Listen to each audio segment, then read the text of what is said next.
And they teach, and they still do, right? That if you are martyred for the faith, I mean, you are just considered a saint.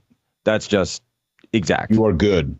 You're good. Yeah. I mean, if you give your life for Jesus Christ, you are a saint. That's correct.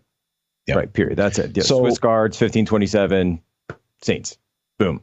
Yeah. You're good. You're good. So, so that's kind of the whole idea of an All Saints Day. Now, originally, it was commemorated the first time formally in Rome. It was in the Eastern Church and the Syrian Church. It was May 13th, which is an important day because that's Our Lady of Fatima.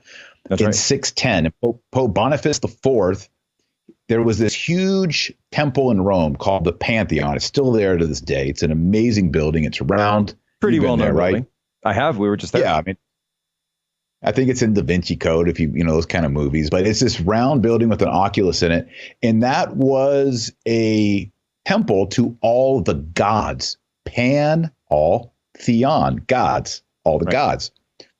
Well, the Pope was like, that's bogus. You can't have a temple to all the gods. So what he did is he consecrated, well, first he did an exorcism on that building to drive out the demons because it's a false, temple. And then he consecrated it as a Christian church, as a Catholic church. And he brought in, get this, cartloads, wagon loads, wheelbarrow loads of relics from the catacombs.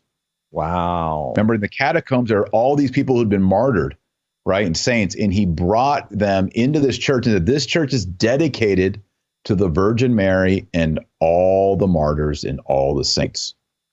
And so it became custom to commemorate all the saints in Rome on that day when the Church of all the gods was exorcised and then reconsecrated to all the saints of Jesus.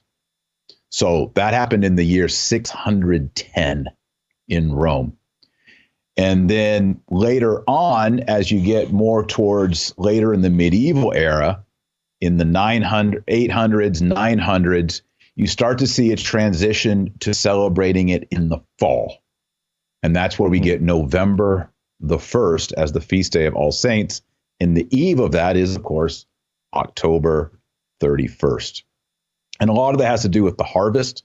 And as you know from the book of the Apocalypse and Jesus' teaching in the Gospels, the bringing in of souls to heaven is usually referred to as the harvest of Jesus Christ, bringing people in. So this harvest idea kind of was more appropriate, for an All Saints idea. And that's how it got lodged at November 1st.